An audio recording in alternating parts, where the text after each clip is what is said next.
Michael Utting, welcome to my podcast. G'day, mate. Good to be here. I've been checking you out, and a lot of fun. You have a lot of fun here, don't you? So it's good to be here. Thanks, good to have you here. Yeah, a friend of yours messaged me saying, you should get Mike Utting on the podcast, and I messaged, why did you want to do a podcast? To be honest with you, Dom, I mean, as you know, from speaking to you before we came on air, I've had a bit of bad health over the last 10 years, and I've had a bit of bad press as well, which we'll probably touch on, and it knocked me for six at the time, and it was really harsh. It destroyed a business that I had. I work with special needs kids, and so the bad reference I got, from the media basically killed my business, and it really put me in a bad light. And I've sort of taken quite a few years now just to basically get back to being okay with being me. You know what I mean?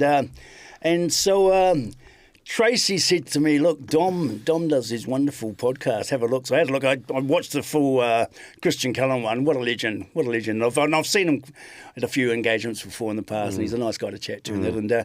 And I thought, I'm probably at the stage now where I'm a bit more confident and I'm happy again with life, and get in there, be a bit of fun. I'm sure we've got a lot of good things to talk about. Absolutely. So who is Michael Utting? Is he like a larrikin, a bad boy, a con man, an alcoholic? I used to be, I think, described as a likeable rogue. I think that'd be a nice way to describe me. I was just a guy who came from nothing in Wellington. I came from a broken family. I was the youngest of four kids, and Dad left when I was 10, and Mum battled. Mum's a nurse, and my outlet. I never got in trouble with police or anything like that when I was a kid, and my outlet was sport. I was probably a bit better than average at sport, and I took on every sport that I was able to, and I lived in a little street in Nio in Wellington, and it was just ideal for a breeding ground for sports people, because me and my mates used to play cricket or soccer and rugby, and go home, stay home, hide and seek every day. And another good thing that when I look back now, and I used to live about 5 kilometres from school, which meant walking there and back each day. Barefoot in the snow. Mate, hated it, But looking back now, that gave me a good basis for for my fitness level, and it also gave me a determination. You finish a long day at school and you're just looking at the top of the hill, because it was way up a hill where we lived. You think, I don't want to walk up there, but you do it, and you just do the hard yards, and it sort of gave me a good starting point for my sporting career, I suppose. Yeah. There's so much to unpack. I wasn't aware of, like, when we organised this podcast, I wasn't aware of the backstory. I just knew Michael Utting, the White Fern, the goalie, who had a career that was briefer than what it should have been. Definitely. And then you do some research. Do you just attract chaos? I seem to. I think, touch wood, I won't be getting much more for the near future. But I think with being a sports person, you have a lot of free time, and quite often you associate yourself with other people who have free time, and they're quite often not the most desirable people that you want to be with. And I made poor choices in the past, I must admit, and it all comes back to haunt you at a later stage in life. I think I've never gone out of my way to be upsetting or upset people, and. But, when you're in the public eye with this, with sport, you can attract that. You attract people's attention. And as I said, I got tarred with a bad brush and got some poor press. But, all my mates and people that know me, and guys and girls, would be phoning me up saying, I got a call from a reporter, lovely complimentary. And then after 3 or 4 minutes, they started trying to get dirt on you. And this is a repetitive thing that's happened, and it's like, God, I just want to run away and hide. But I mean, it's life, mate. It's people trying to get a story in that. Well, yeah, we'll get into some of that. We'll get into some of the good stuff first. Yeah. It's like I was saying to you before. These podcasts, I feel like it's like the greatest hits and the greatest shits of someone's life, like the good and the bad. Because I think we're all flawed human beings in a way, aren't we? Everyone's got some shit. But what's it like? Like sitting in front of me now as a man in his 50s, to be like the villain in so many other people's stories. You know what I mean? 100%. I think I don't need to. There's been a few people that have actually had an agenda out for me, and over the years and ex-partners or whatever. I'm not going to get and point the finger or name names or anything like that. There's no point, it's in the past. But yeah, I didn't do myself any favours at times, Dom. So I left myself up there for ridicule and I got it. Yeah. There's a quote from you that I read in an article. I believe what goes around comes around. If you're a good person, things will happen for you. Are you a good person? Yeah, I think so. I'm on a sickness benefit now because of my health. I had a heart attack just over 18 months ago and I actually died and was dead, clinically dead for 29 minutes. I was with a client and I actually had brought us lunch. We had his house, one of my special needs boys, and I collapsed and woke up. The paramedics came. They came like 25 minutes later and revived me, took me to hospital. I flatlined 4 times when I was in hospital, and I woke up 5 weeks later. I was in a coma for nearly 5 weeks. Had to learn how to walk and use cutlery again and all of this stuff. And in a way, as I said, what you've just drawn attention to, I believe in karma. What goes around comes around. I've gone through some tough times in life, and it sort of grounded me at times. I also broke my neck in a car crash and got told I'd never walk again. This was when I was playing over in South Africa. And at the moment I'm just finally sort of slowed down a bit, I think. Age, yeah. No one defeats time, right? No. Okay, I'll tell you what. There's a lot to unpack. The car crash in South Africa, the heart attack, the bad press, and we'll get through everything. But cool.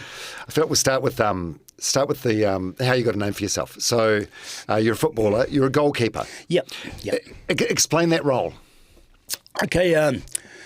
Being a goalkeeper in New Zealand is quite a unenviable position to be in. Because, worst position in that team. Yeah. I don't know why no one gets into playing football with the dream of being a goalie, right? No, you want to score goals, mate. 100%. But I couldn't put the ball in the net, so I tried to keep it out of it. But I played a lot of cricket, volleyball. And I was always good in the slips, and I did wicket keeping and I opened the bat at Ronaldinho College. And Ian Smith, the cricket legend, he was a Ronaldinho boy. Bruce Edgar, another Ronaldinho boy. Winton Rufer, Shane Rufer.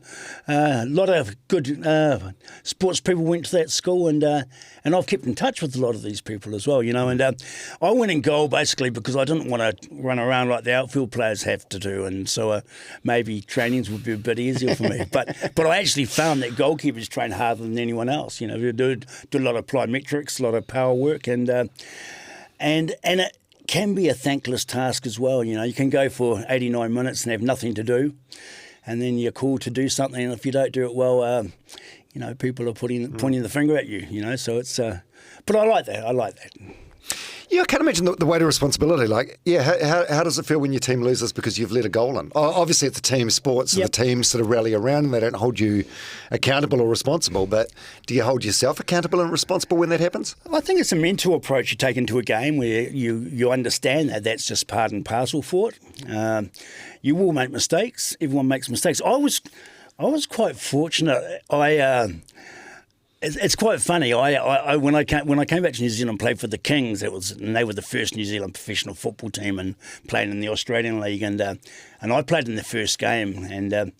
But I remember, a few games into the season, we had another goalkeeper there who thought he was it, and I was the number one for the Kiwis as well, and this guy was talking it up, and I won't name names, but I mean, he was giving it large, and saying that he should be given a chance, and I pulled my calf muscle warming up before we played Sydney Olympic at Ericsson Stadium one night, and it was an awful night. It was raining and it was wet and windy, and so I couldn't play, and this guy played, and it was the worst conditions to make your debut, and let through 3, and we lost 3-2 in the last kick of the game, and that was one of those, like, getting back to, bad situations. So it sort of put him on the back burner. As soon as I was ready to go back in the game, the coach brought me in, but I think, goalkeeper's a confidence thing. You know, if you go in there with confidence and do your job, you generally do okay, mate. So was it like a red hot burning desire to play for the All Whites, or were you just like a natural talent and it just sort of fell into place? Or? I never thought that. I don't know whether, do you remember the Shoot magazines, the football magazines, or Football Monthly? Well, these are English monthly magazines for the football. They used to come out and they'd get to New Zealand through the ship post about 6 months later, and we used to collect them as kids. And in the middle, they used to have this. The centrefold was a team lineup a team photo each week. And I was a big Man United supporter, so I hope there's not too many people who hate Man United out there, but there seems to be at the moment.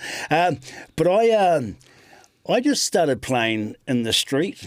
I never thought I'd ever achieve anything other than having fun with my mates. It was a way to learn how to live with other people.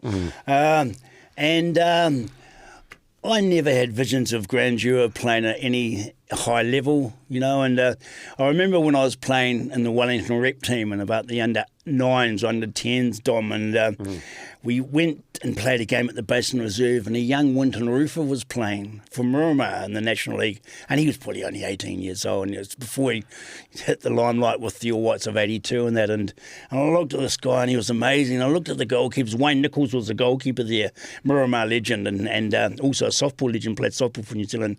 He took me under his wing. He coached our first 11 team at Ronaldinho College, got me involved, and then he got me along to Miramar trainings on a Tuesday and a Thursday afternoon or evening, and I just developed a love for it. I also had nothing else in my life, mate, to be honest with you. I didn't have money, I didn't have wealth, we didn't have a lot going on at home, so it was something to keep me fit, keep me active, and a socialising aspect as well.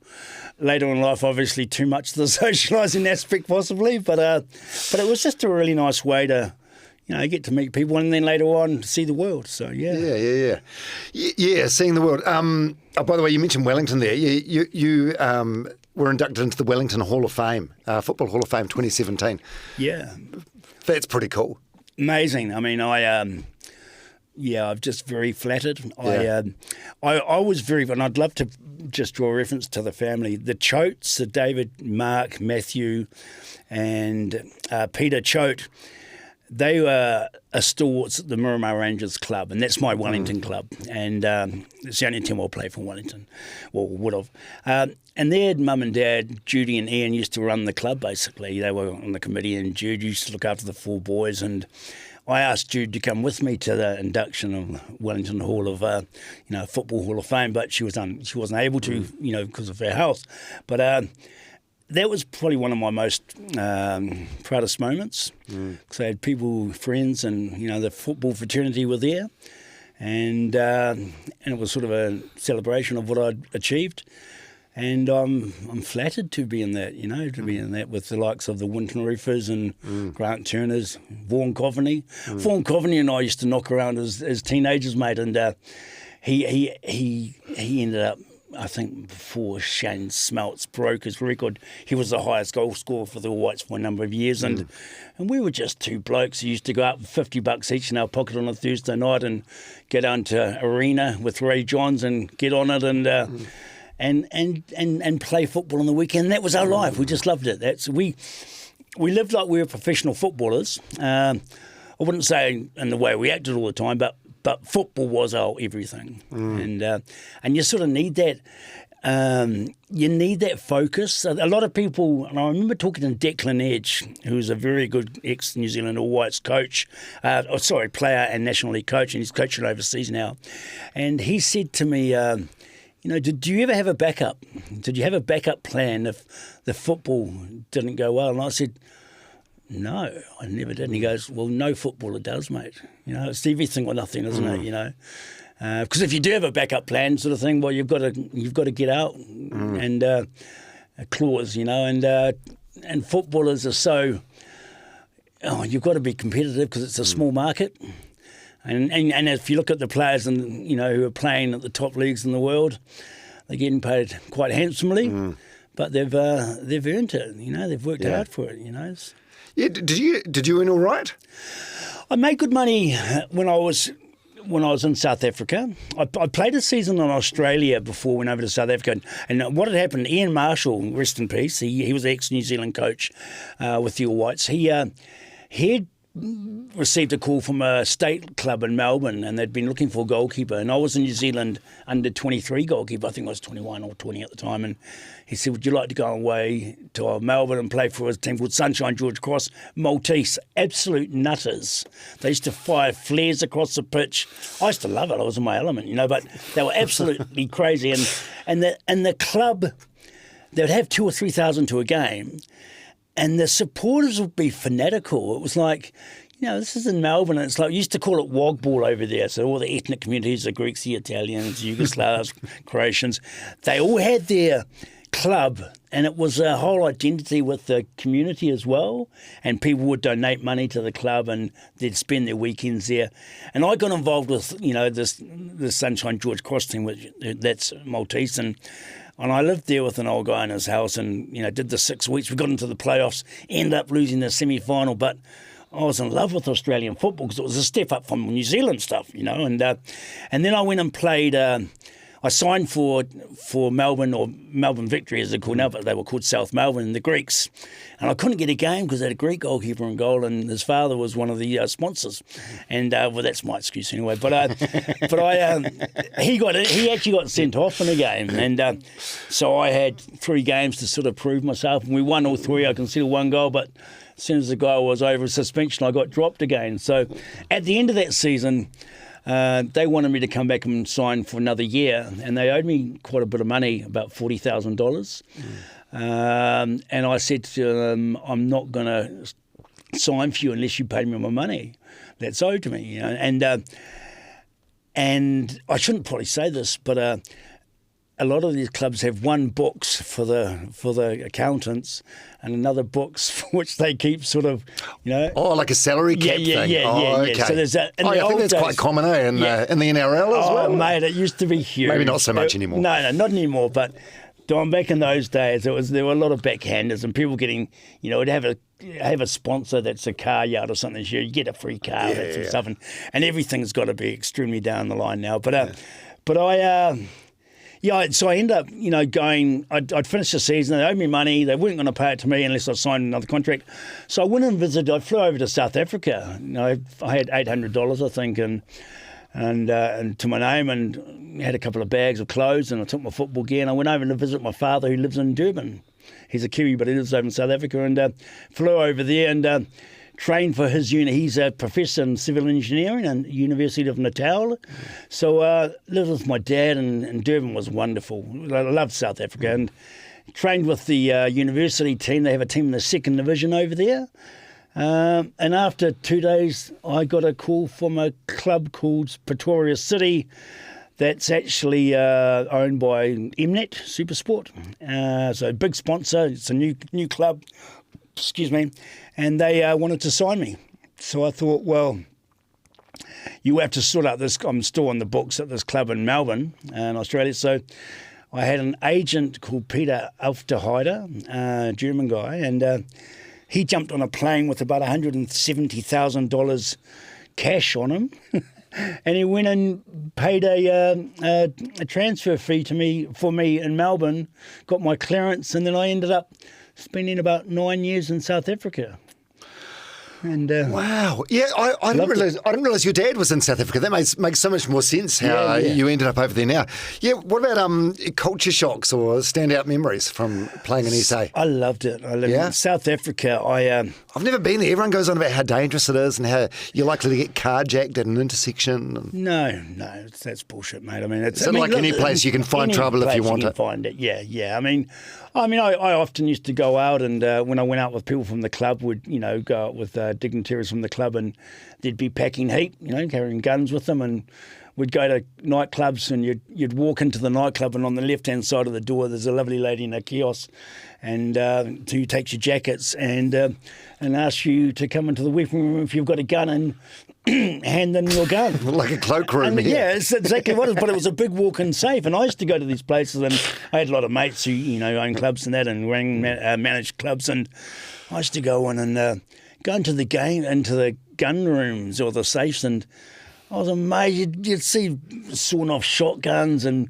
machetes and little hand pistols, and I'm thinking, mate, it's like it's something from a 1930s Al Capone movie or something. But that's how people lived in South Africa. Well, that sounds pretty unsafe to me. Yeah, no, it is. But I mean, it's you sort of get accustomed to it. You get used to it. I mean. All your windows have burglar bars on them, and there's razor wire around your property, boundaries and that. And most people have a couple of big dogs. My dad had these 3 beautiful tanned Great Danes, and they were huge. And I remember one night I went to the local bar and walked home, and it was, after midnight, so Dad had locked the gates and everything, and I couldn't get through the gate. I was legless. So I fell asleep on the driveway, and in the morning I woke up at 6:30 in the morning, and all these people walking, past the house, the driveway to work, and I had 3 Great Danes that had jumped the fence and were sleeping with their heads on my chest and over my waist, sort of thing, looking after me, and I felt like great. But probably a bit of a loose unit there, mate. So doing things I probably shouldn't have been doing.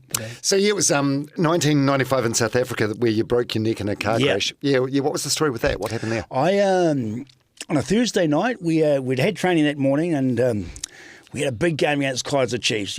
Kaiser Chiefs and Orlando Pirates are the biggest supported clubs in Africa, or in South Africa. And so we were playing Chiefs, big game, live on TV on the Saturday. Thursday night, Saturday or Sunday, we were playing Thursday night. I was invited to back in those days, Dom, because of my lifestyle, the free time I had was often spent in bars drinking beer. Because that's what I enjoyed doing at the time, and it was fun. So a mate of mine, Jose Oliveira, a Portuguese lad, he ran a Cantina Fiesta, which is a Mexican Portuguese type themed restaurant bar. And on the Thursday night, he's phoning me up. I was actually best man at his wedding. He and Zola, his fiance at the time, they invited me to the wedding as best man, but. We on the Thursday night, I got a call at about 8:30, and they said, "Look, you've got to come down," because they were moving to Durban, from Pretoria to Durban. And they said, "You've got to come down and have a couple of drinks." And I said, "Mate, I've got a huge game this weekend. I can't. It's 2 days out." And they said, "Okay, no worries." And then 15 minutes later, there's a knock on my door, and there's 4 of my mates from the bar, and basically kidnapped me and took me back there. Got on the drink, and I'm an alcoholic, so that's pretty easy for me for them to twist my arm. So I was always all or nothing sort of thing. I could go without alcohol, which I haven't had a drink for just on a year now. I don't drink, but today I don't drink. Tomorrow I hope not to as well. But it's about it's just on a year now that I haven't had a drink. But I got down there with the guys, got on it. And then decided, because you do stupid things when you're having a few, that we'd go to Sun City, which was, an hour drive away. So, well, you wouldn't know that, but yeah, it's an hour drive away. So we got in the car to drive to Sun City. I was a passenger in the car. Woke up the next day in hospital, and we'd missed a turn off to a petrol station and rolled the car apparently 5 times down a bank. Woke up in sort of like a swamp. Luckily, I'd cracked my skull. I had 47 stitches in my head. But if I hadn't have cracked my skull, the swelling on my brain would have made me brain dead because of the swelling. But because I cracked my skull, it was able to push its out and swell without sort of long-term injuries. They took some bone out of my hip, put it on my neck. I broke my neck. I had a fusion of the 5th and 6th vertebrae. Lost 80% of the hearing in my left ear. And just my father, when he came up from Durban to see me in hospital, he couldn't recognise me. So I did it properly, mate. Yeah, and I got told I'd never walk again, but I ended up walking about, I think it was 12 weeks later. Just determined, bit of a determined guy at times, mate, and driven. And I just decided, I wasn't happy with my life anyway. although I was getting paid good money to play a professional game, which I loved doing, I wasn't happy because I just wasn't happy, you know, and I was doing things like drinking excessively and that, womanising. You know, I wasn't in a relationship. I was never really in a good relationship because I was just a dick looking after himself. But gosh, how can I put it? I actually thought at the time that was probably the best thing that could have happened to me because it sort of made me sort of slow down and you know, look at where I'm at. And I kept a diary after this, after I started walking again, and I had nothing. I ended up sleeping on a mate's couch, and he was a mate of mine who I met. You know, he'd never known me as a footballer, but we used to talk about football. He was a Man United supporter. We used to have hours of conversation about the game, and I used to tell him that when I used to play this and that, and he thought I was full of shit, you know. And anyway, we decided to get fit, and we got fit together. I lived in a house I moved into a house with him and his wife. His wife's from Swaziland, Togo, a black lady, and she's just beautiful, beautiful. And Nazuku, that was her sister, and Nazuku had a child, 5-year-old boy called Wandili, little black dude, and I used to take him to school in the mornings and, you know, pick him up from school afterwards, and I became part of their family. And Kevin and I got fit, and I used to get him into the gym and do running. He was a big boy, and we decided to start kicking the soccer ball. So we'd go down to the park and we'd, you know, if you got a soccer ball in South Africa, you're always going to have a game because everyone wants to play, you know. And so I ended up having to kick around and got super fit. And I thought, wow, I'm not doing anything with my life, but I've got a plate in my neck with 4 screws. Is there any chance of me playing any sort of football at any level? And I went back to see my neurosurgeon, an Afrikaans lady in Pretoria, and she said, look, I'm shocked with how fit you are. I was super fit. I had a body fat percentage of 4%, and I was really cut and just the fittest I'd ever been in my life. And so I started training again, and I went back to my old club, Supersport United, and I said, can I train with you guys? And the coach there said, yeah, look, we've got the national goalkeeper for South Africa. We've got one of the under-23 we've got the under-23 goalkeeper for South Africa, and we've got a couple of other guys on our books. One, Perry Suckling, who used to play for Crystal Palace in England, who's sort of a player coach. So we've got our quota of goalkeepers, but you're more than welcome to come along, Michael, and spend some time with the boys, and it'd be good to see you and get what you can out of it. So I went and trained with Supersport, and it's funny, Tom, how things have a way of working themselves out, you know. And like we talked earlier about the karma, you know, what goes around comes around. And so I trained with these guys for about 4 weeks. I was killing it. I was the fittest in the club, and that's from, you know, with the outfield players as well. I could run all day. Anyway, they played a game one night, and I watched it on a Wednesday night. The goalkeeper got sent off, and the guy that came on got injured. So the next week, they had a young guy in goal, and on the Thursday, so they basically only had one goalkeeper, and on the Thursday he got injured. So they said, well, look, we'll give the Kiwi a go. So they signed me up on a week-to-week contract. So basically, as soon as the goalkeepers are back, they're going to give me the flick, you know. So I knew that, and I said to myself, and you know, the people I was living with, my family, they still come and watch me and sit in the players' lounge. You know, it's Nazuku, Togo, and Kevin and Wandili, and I said to them, guys, I get $1,000 a week if I play, and then we get bonuses for winning.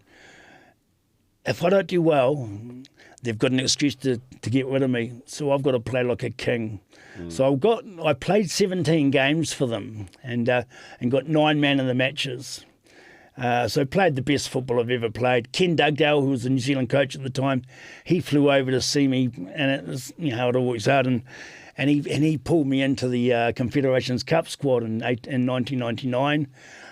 Took me away to Mexico. So Supersport ended up signing me in a long-term. Oh no.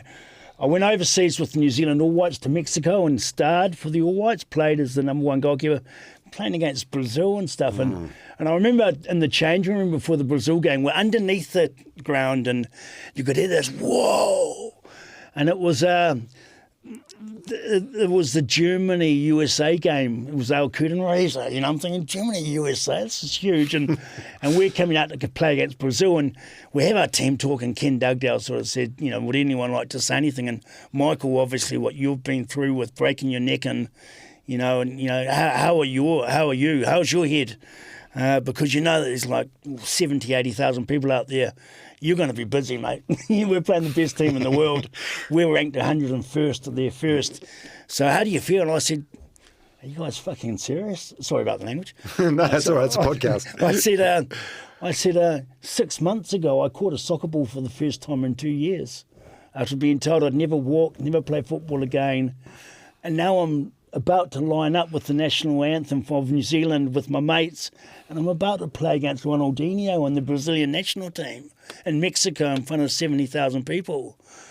Just if we score a goal, we'll win. Yeah. I said, because they're not going to score, They ended up beating us 2-0, but it was no discredit. It's not a bad result. It's not disgraceful, is it? No, it isn't. It isn't. And, was that your first time for the All Whites? No, I'd played for the All Whites earlier. Yeah. But I'd never played at the level that I was playing now because I'd never had it taken away from me. And, and you know what I mean? When you've got something and you lose think it's lost forever. Yeah.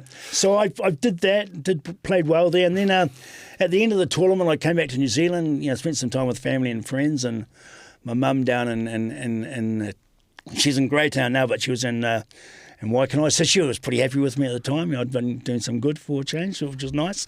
And then, have you heard of a guy called Bruce Grobbelaar? No. Well, he used to be the Liverpool goalkeeper in the 80s when Liverpool were the best. They were the best. They were like the Manchester United of the 90s. And he played for Liverpool and they won European Cups, and he played for Zimbabwe, and he was a goalkeeper. And he was coaching in South Africa, and he phoned me up and asked me if I'd like to go back to South Africa and play.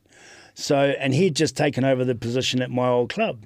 So after being sort of mucked around with them a bit, because when I broke my neck, I was meant to get paid $5 million US or 5 million Kiwi dollars as my insurance payout, but there was some discrepancy, and the injury wasn't done on the field, so they didn't pay it out.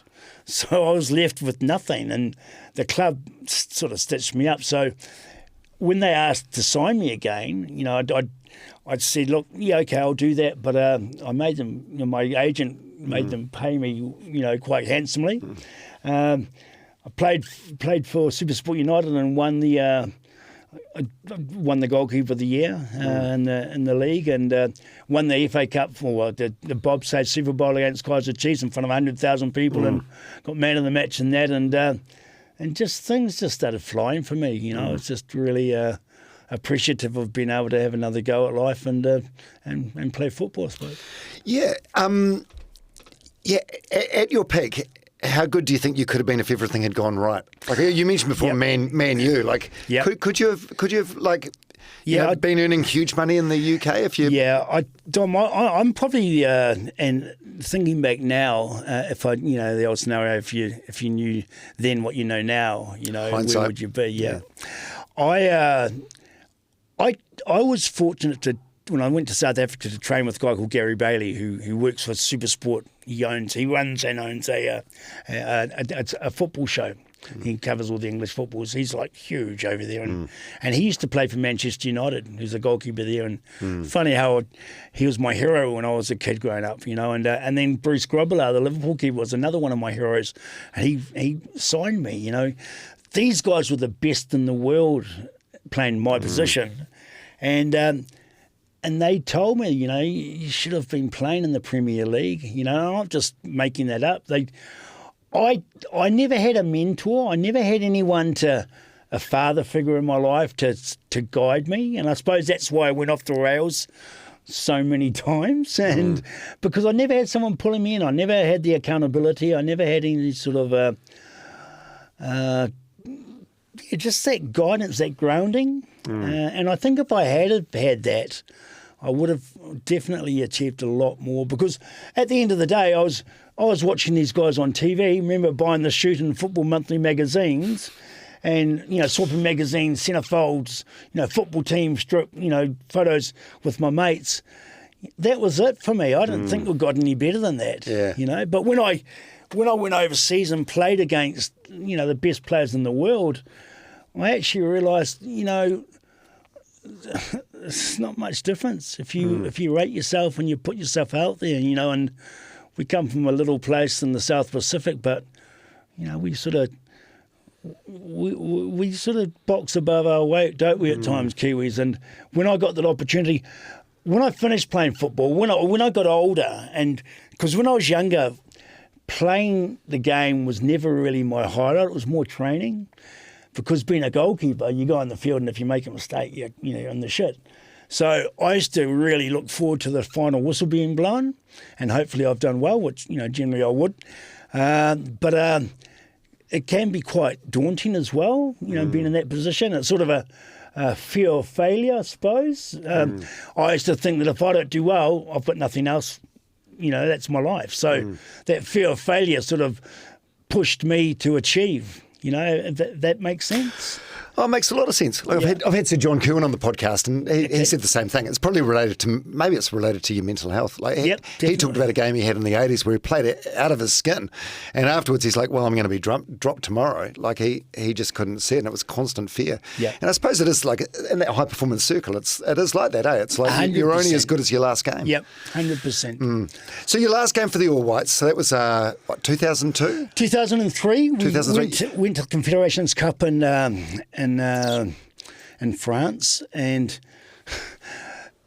I never played in the build up, the qualifiers for Mexico Confederations Cup, because I'd broken my neck and I wasn't playing. But then I got pulled in when Ken came to South Africa and watched me play a few games, and that was great. I'd been dropped from the 2003 Confederations Cup games and I didn't play in the qualifiers, which we hosted in New Zealand. We had a sort of a round robin type thing, and we played Australia and beat them 1-0. Ryan Nelson scored in the final to go to Confederations Cup 2003. I never played in the qualifiers because of disciplinary reasons, and we'll get into that. But I went to the tournament. So what was the question again? Oh yeah, so just the end of your All Whites career. Yeah, so we went to the Confederations Cup. First game was against Japan. We lost 3-0 and they just destroyed us. The Japanese were great.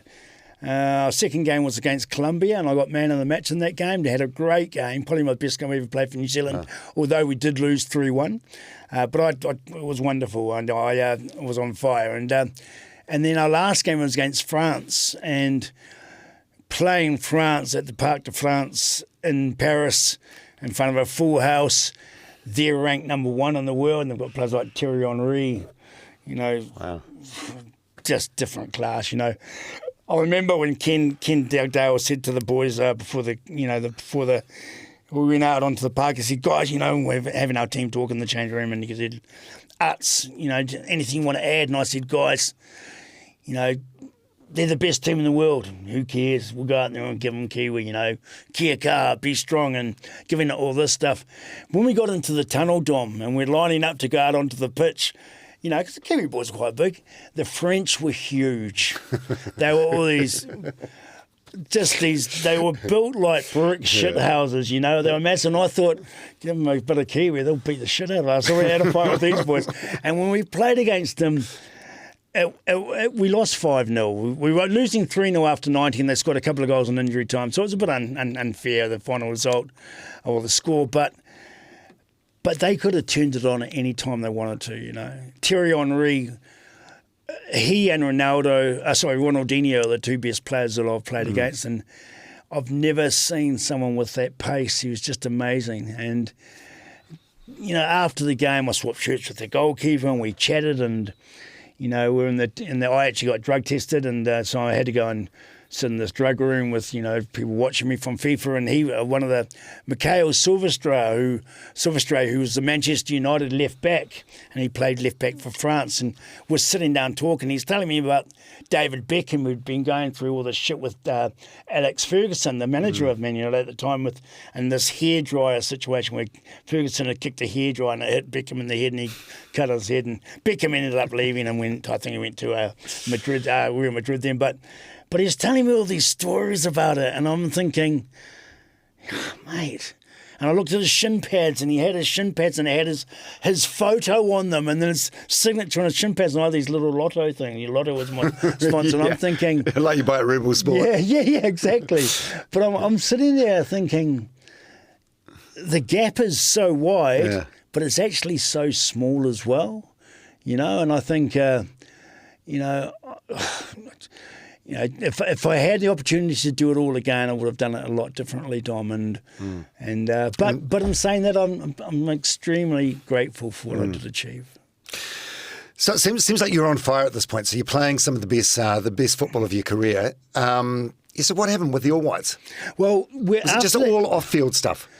No, nothing at all. It was at the end of the tournament. We had a guy called Paul Smalley, who was our director of coaching, the English lad, and I had no time for him at all. I thought he was a dick, and he just had no personality, And at the end of the tournament, I think about 7 or 8 of us got sent. We had a meeting at the end of the tournament, the day after we played France, and we had a couple of days in Paris, and our a CEO from New Zealand Football, Bill McGowan, who's unfortunately passed away a few years back, he came and spoke to us about the prize money for achieving for getting into the tournament, and we got something like $1 million US, and half of it was going to the players, and half of it goes to the Football Association, and they still hadn't organised how it was going to be divvied up on whether it was all the guys that played in the qualifying tournament or the guys that played in the actual tournament itself. And I didn't play in the qualifiers, as I mentioned earlier, but I played all the games at the tournament. And there was just all this big... You basically stood a chance to make either 5,000 as the lowest run of the mill, sort of run of the ladder, or at the top of the ladder, you'd make 45,000. And it came to me, I was at the bottom because I didn't play in the qualifiers. But Bill asked me, in front of all the boys, what do you think, Uts? And I stood up and I said, guys, 6 months ago I caught a soccer ball for the first time in 2 years after being told I'd never walk again, never play football again, and I've just played against the best teams in the world. $45,000 is going to be gone in a year's time if I get given that today. But the memories that I'll take away with me for playing on this world stage will be forever embedded in my mind. I don't care what I get to play football. I never played for the money, and that was it for me. It was just such an amazing opportunity, and I grasped it. Oh, I thought there was a thing like. Oh no, sorry. Getting back to that tournament, yeah. So we organised that. So basically, that was all good, and so it was sorted out in the end. We got a little bit and divvied up, and then we got back to New Zealand, and then Paul Smalley had sent these letters out to 8 of the senior players, and myself included, saying, sent these emails saying, I'd like to thank you for your contribution to New Zealand football. You will never be, basically his words were, you'll never be selected again because you've done your tenure, and we'd like you to keep this to yourself and not, talk to the press about it or anything like that. And I was going, are you fucking serious, mate? I was like, you've just kicked us out of the All Whites after giving you good guys like Chris Jackson, who had played 80 times for New Zealand, got the letter and saying that they're no longer required. And that was how we were treated, which was pretty sad. But I think back in those days, we were still an amateur country, trying to, sort of run it as professionals, and we were struggling. Yeah. But yeah, so there was no skullduggery going on or anything like that. No, because there was, I thought June 30th, 2002, you went drinking, then you had your All Whites contract torn up the next day or something? No. No. I thought I read something online about that. No, I got kicked out of the All Whites. We were in training camp up in Auckland. We'd just been to China for a trip build-up before the Confederations Cup qualifiers. And the night before the game... Sorry, we played Dunfermline in Wellington as part of at the Westpac, and as part of our build-up, we played them down there on a Wednesday night, I think, and I'd come back from South Africa. I was all ready to go. After the game, I'd had a good... No, sorry. It was the night before the game. I went to see my physio, and I said to him, once again, I won't name names, but I said, look, I'm really excited when playing in Wellington tomorrow. And remember, Dom, I'm an alcoholic. I'm an alcoholic. And then, and I said to him, look, have you got anything that can help me sleep? So I'm so, sort of hyped up about playing in front of my hometown and my friends and family that are going to be there tomorrow. Haven't played in New Zealand for 5 years. So he pulled out a bottle of cognac, and I ended up drinking the whole bottle of cognac. And then we got on to a bottle of whiskey, and we drank 3/4 or 2/3 of that. And then woke up the next morning in my bed and still drunk. Mm-hmm. Went down and had breakfast, flew down to Wellington, played a game, and done Finland that night. I was playing the game, and it's that fear of failure again comes in. I'm thinking, what have I done? How I've come back to New Zealand, and here I am drunk playing for New Zealand. My mates and my family's here, and thinking, what sane person would do that? And obviously I wasn't sane. I had mental issues with my drinking, and I was an alcoholic. I didn't think I was at the time, because I used to be a binger. I didn't drink every day of the week. I could have beer in the fridge and not touch it, but then when I started, I didn't stop. And anyway, so 2 days later, I got called into. Hang on, just before we go. So were you still drunk playing? Were you hungover? I was drunk. I was still drunk when I played. Man, I can't imagine the. I think most people listening to this or watching this would have had that moment, the anxiety. Yeah. And just the guilt and shame that washes over you. So you're playing for the All Whites. Yeah. Just standing there thinking, what the fuck am I doing? I'm a fucking loser. Yeah. Biggest loser in the world. Biggest loser in the world. Who would fuck up this opportunity? Me. We've got to go back to the Melbourne game when later on. Melbourne marijuana. We'll get to that story. Melbourne marijuana. Okay? Is that the name of a team over there? No. That's another topic that I really want to touch on with us. It's quite funny. You'll like it. But I just got slaughtered, But I used to do it often, Dom. I used to, and now being sober, and thinking how lovely life is, and not having the shit, not waking up and wondering, who have I phoned, who have I texted, what have I done to embarrass myself, and, not having that over my head at the moment, or, touch wood, it never happens again, is wonderful, because you're living in fear like that. But I can see parallels. Like I can easily not drink, but once I start, I have trouble stopping. Yep. Yeah, I don't stop. I would drink. I'd go on binges for 5 days. In South Africa, when the season had finished, I'd go missing for 5 days. Yeah. Yeah, I think that's probably relatable for a lot of people. A lot of people better relate to that. Yeah, so the June 30th, 2002 thing with the cognac and the whiskey. Then there was an Herald article in 2007 where you say it's been 4 years, 7 months and 18 days since I last had a drink. Longest I went without drinking. Mate, that's a long stint. Why? Yeah, when did you start again?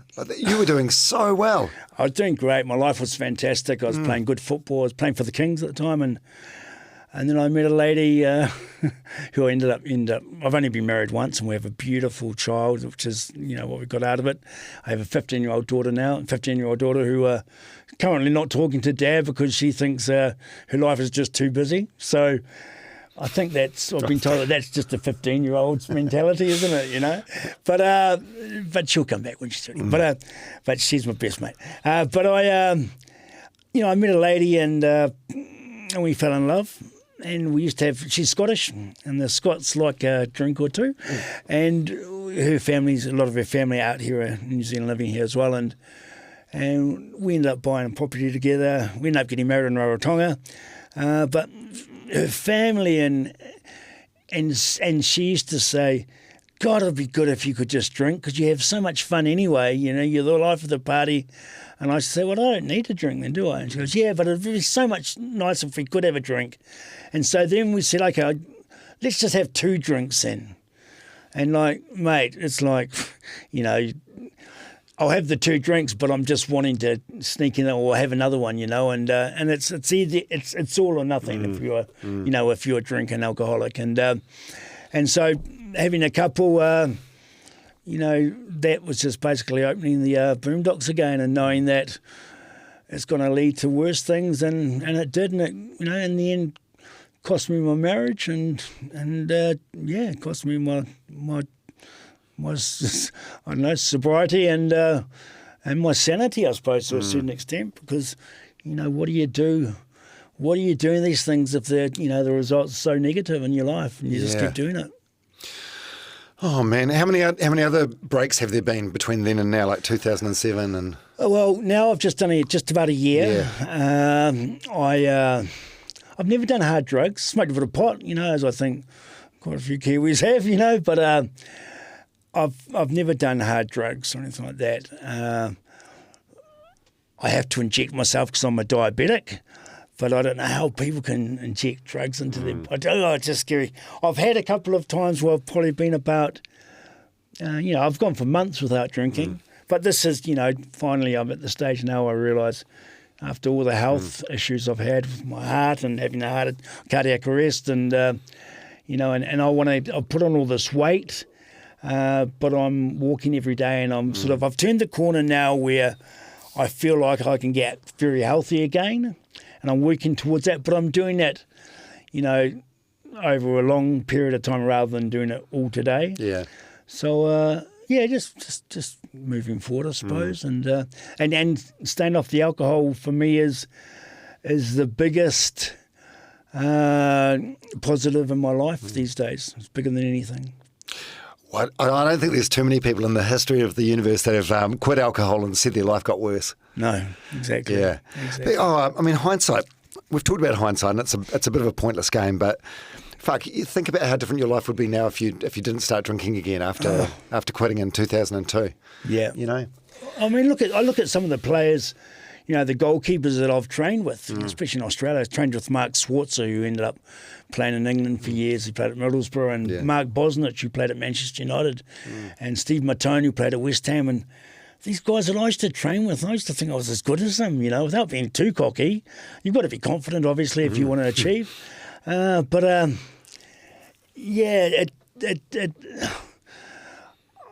used to get lifts to training when I was in Melbourne.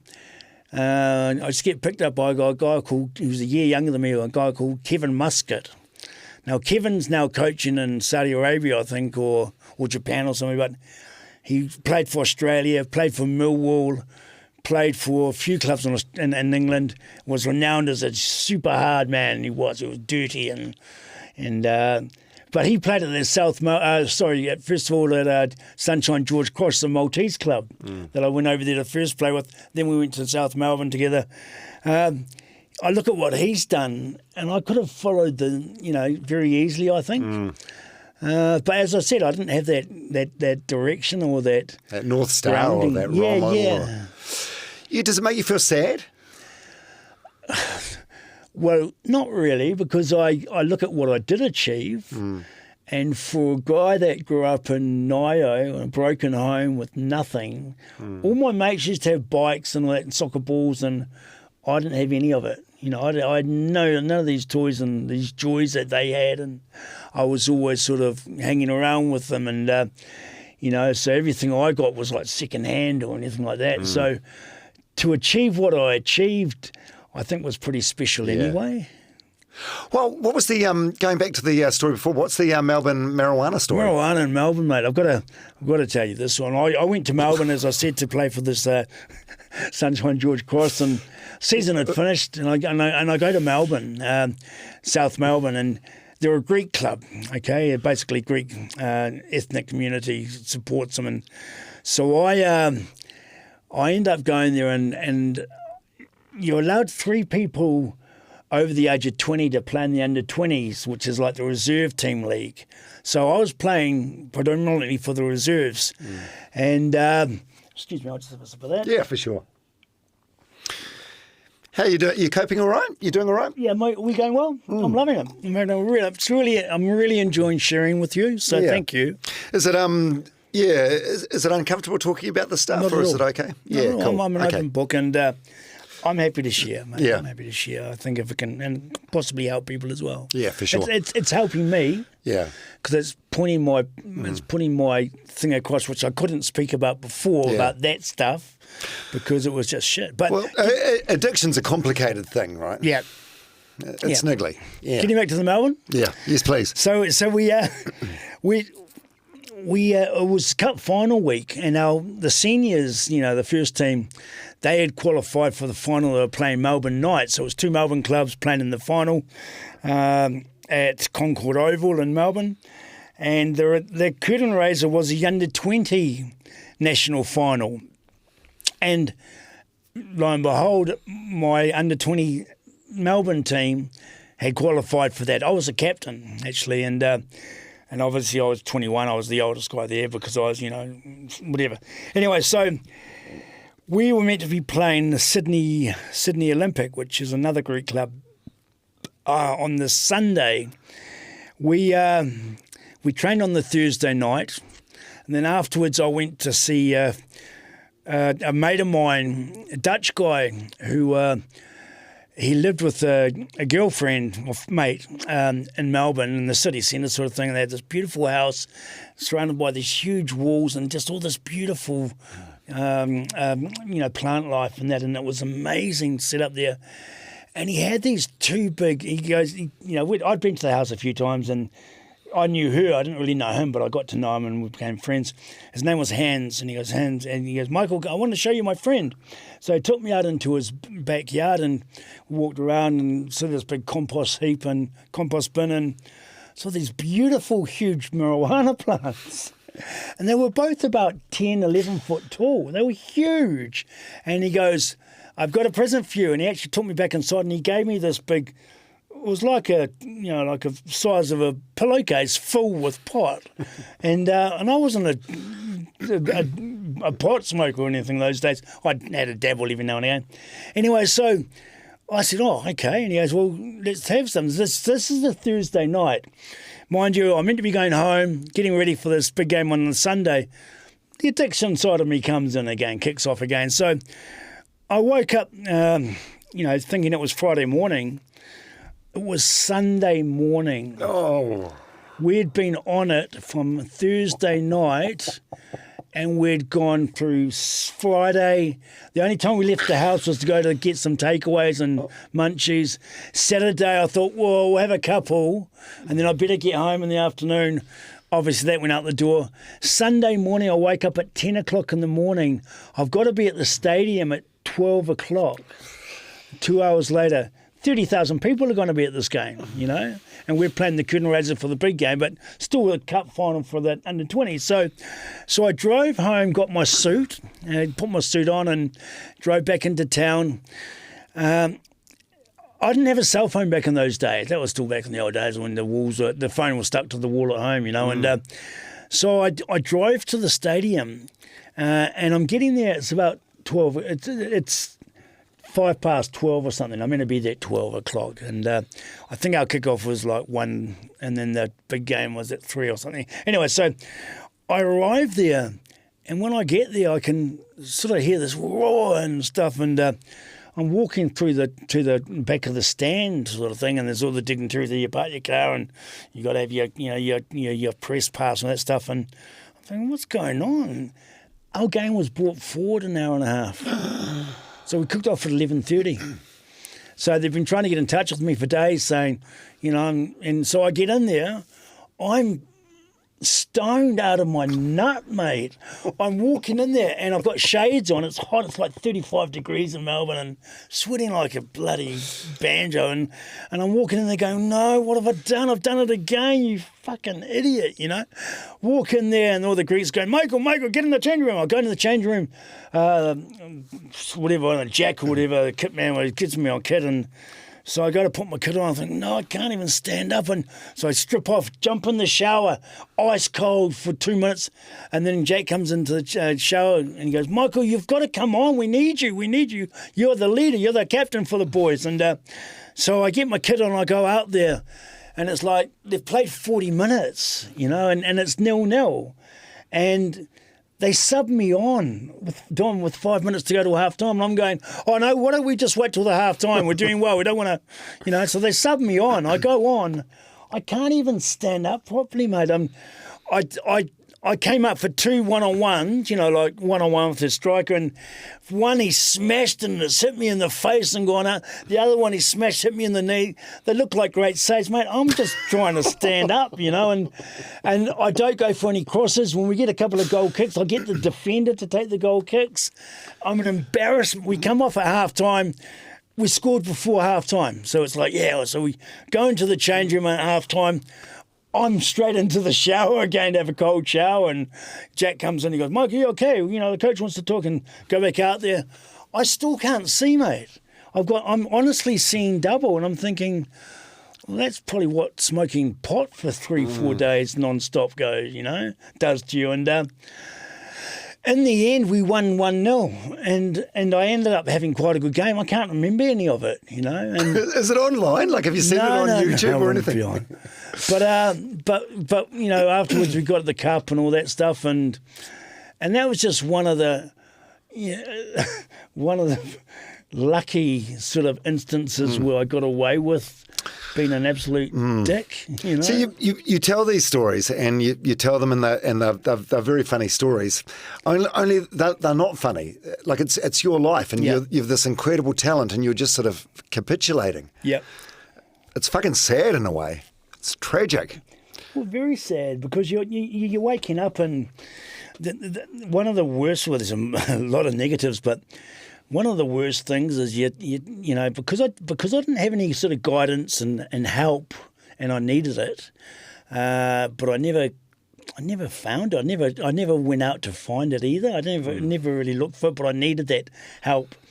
I just used to think, God, I've done it again. What I used to often, and I've said this a million times to people, what sane person does what I've done, Oh, it's the definition. I think it was Einstein said the definition of madness is doing the same thing over and over and expecting a different result. But was there a rock bottom moment? I think I've had a couple. I've had, when I broke my neck in the car crash, I got tied, never walk again. That was one. But earlier that night, when we went down to my mate's restaurant there, who was leaving the next day, Jose, and the guy that I was best man at him and Zelda's wedding. When I went down there, I had a few drinks, and I said, I've got to go home. And I actually had driven down there, and I remember now, and I drove home. I drove into a wall at my flat when I got back. So the writing was already on the wall, and then I went upstairs, and then they phoned me to say, come back down to the pub, and I said no, and then they came and got me. And then I went out, to Sun City. It's like, what do you do? There was, when you turn that switch, there's just no coming back. And should have died many times, Dom, and I think I'm not a religious man as such, but I do believe in a higher power, and I believe that I've been put on this earth to do a lot of good for other things. I mean, I work with special needs kids, which is my calling. I love it. I love being a big brother type thing. I work with male special needs individuals, and the joy I get out of giving back to those people is cool, and you become part of the family as well. So I like doing that. I used to go into a lot of schools and do reading, and I've got a lot of photos I could show you at some stage, but I used to put on Facebook. I used to dress up as a superhero, like I'm Batman. I've got these unbelievable uniforms, Batman or Darth Vader or Spider-Man uniform, and I used to go to school and do reading for the youth and that sort of stuff, and I get a kick out of doing that, because it gives me feeling that I'm doing something for someone else. So, like getting back to what goes around comes around, I sort of think if you do a lot of good things in your life, maybe good things will happen to you, sort of thing. Yeah. What about with the alcohol? Like, how did you give up? And the times that you've given up, especially that time in the early 2000s where you were sober for like 4 years or however long it was. Did you do AA or did you try therapy? I've been to AA a few times, and Is it not your thing, or No, doesn't work for everyone? I had nothing against AA at all. I thought it was wonderful. It's it's to help people, and I used to enjoy going and sharing. And a lot of people, although it's Alcoholics Anonymous, a lot of people there would know who I was. But what am I thinking now? I'm just thinking, I've been pretty resilient, I suppose, over the years, and everything I've achieved, honestly, I've never been given a handout. So everything I've achieved. And this is just another thing where, if I want to do one in life, it's, I've got no money now, but I don't have any debt. But I'm happy being by myself now. I don't think I'm in a position where I can value a relationship properly, because I've got to value myself better. And and that's pretty much it, I suppose. Well, yeah. Did you ever ask for help, or did you just sort of deal with things internally? I went to AA and sort of and did that, and you're meant to do your 12 steps. But Dom, honestly, I just thought, mate, if you don't want to get in shit, don't drink. So I just don't drink. Yeah, but addiction's hard though, because it's more layered and more complex than that. Like, it'd be easy for people that know you. No, I disagree. Do you? Yeah, I disagree. Yeah. I think if you don't want to smoke cigarettes and have the aftertaste, just don't smoke. Yeah. You got to.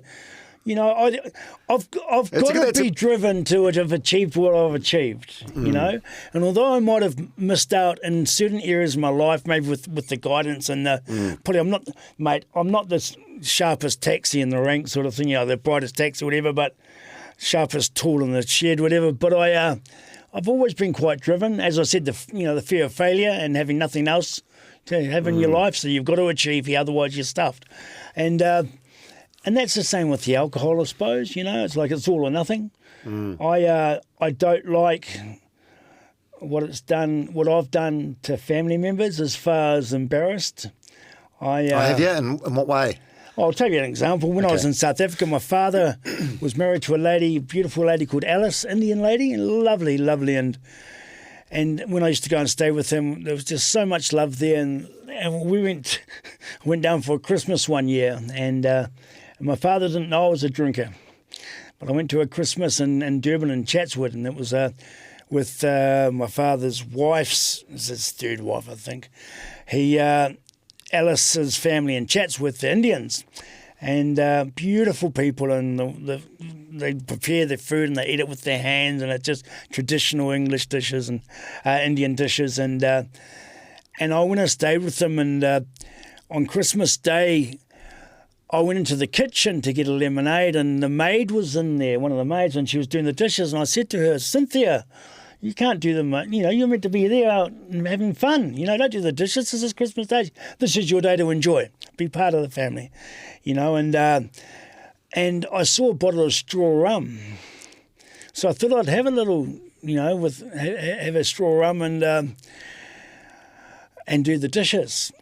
Dom, I woke up the next day and I was at my agent's house, who lives in Durban, and what I had done, I'd drunk the whole bottle of straw rum, and then I'd gone out and I'd abused the whole Christmas Day party, and I was oblivious to it. I didn't, but I told them they're all racist and they shouldn't be putting a maid in to do the dishes on Christmas Day when it's her day, and I'll do it and you can all get stuffed. And anyway, Alice had scleroderma, which is pigmentations of the skin change colour, and skin goes quite hard, and you sort of go into remission after a couple of years. So she was getting dialysis and having blood transfusions and all that stuff. Because of what I did on that day and was basically told to get off, they called my agent, he came and picked me up, woke up on his couch the next day, and he and his wife and kids, and they said, oh God, you've fucked up again. And I said, oh my God, because I never wanted to upset people. It's the worst thing when I did it. I've done it again, and it's like, oh my God, what have I done? I'm the most fearful person in the world that I've upset you. I'd hate to upset people, but I've done it again. And what happened with Alice is, she was not well, and it's meant to go into remission, and then she gets better. I had a break from them. They had a break from me. And like 4 months later, I get a phone call from my father to say that Alice had passed away. And I never got to apologise to her. It broke my heart. And I said, okay, Dad, well, I'll come down for the funeral. And he goes, no, you're not welcome. So I'd done so much damage to that family that I was no longer part of it. And, this is another thing. And I've done that, Dom, I've done that so many times, and not drinking now, I haven't upset one person in the year that I haven't been drinking now. I haven't upset one person to any, to like I'd done in the past, Yeah. So that's why I don't drink. I was going to ask what sort of a drunk you were. Like, were you a happy drunk or life of the party? But I feel like that answer there sort of answers the question in a way. I sort of go with whatever's going, you know. I mean, I can be the happiest, loving, most beautiful person in the world, and then I can be the biggest prat. Whatever. For someone that's listening to this or watching this that might be battling addiction silently, what would your advice be? Seek help. Yeah. I go for walks with a gentleman that's I live in West Auckland now, and I go for walks every 2 or 3 days. Walk and talk, I call it, with a mate of mine who's from the Cook Islands, and I just met him.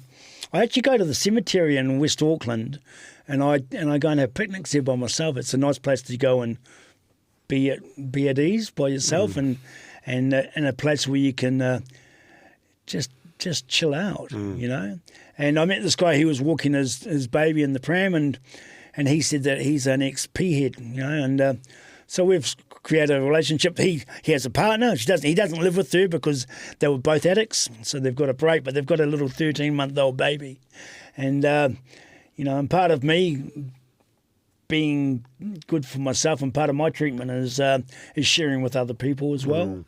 So if I can help other people, that's for me the best medicine. Yeah. What was the catalyst for giving up this last time, a year ago? I have a 15-year-old daughter, 14 at the time, that I want to see grow old. I want to share with her, share the love that she shares with me, because she is the most amazing thing in the world, and but also just sick of all the shit, I mean, there's nothing worse. Every day that I drank, every day, I would wake up the next morning, because I used to black out every time I drank, Obviously it took years to get to that stage, but I would drink. I'd be looking for that nice little feeling, that you get when you've had a couple, but there's that window, yeah, that window of like maybe an hour, 90 minutes. Yeah, that's the one, mate. And then you're fucked. So I was always looking for that, and then I'd just overboard, and then I'd wake up the next morning. And the thing is, I would wake up thinking, what have I done? Who have I pissed off today? Who have I called? Who have I been disgusting to? Who have I tried it on with? And who have I abused? No, not so much. Abuse is in there, all the bad things. And I'm just being. I've never been this honest with anyone in a podcast or a chat, Tom. So, I'm happy to share this with you. I don't want to be like that, and no one wants to be like that. No. But unfortunately, that's what part of the return is if you're going to go and be a dick and you can't handle your drink. Yeah, it's rough though, because you do burn a lot of bridges, I think, when you've got an addiction, and people should lean into you, but I suppose it becomes a point where it's like, nah, I've put my oar in that water too many times, my hands are washed. But if you treat addiction like an illness, like cancer, you wouldn't say that to a person with cancer. Like, nah, he's still got his cancer. I've driven him to hospital too many times. I'm done. But I understand it's way more nuanced and complicated than that, because you think that the person with the addiction issue should just be able to stop and should just be able to act like a normal, decent human being. It's tough though. So this last time there was no particular moment. You just woke up one day and was like, nah. Well, I it's funny you say that, because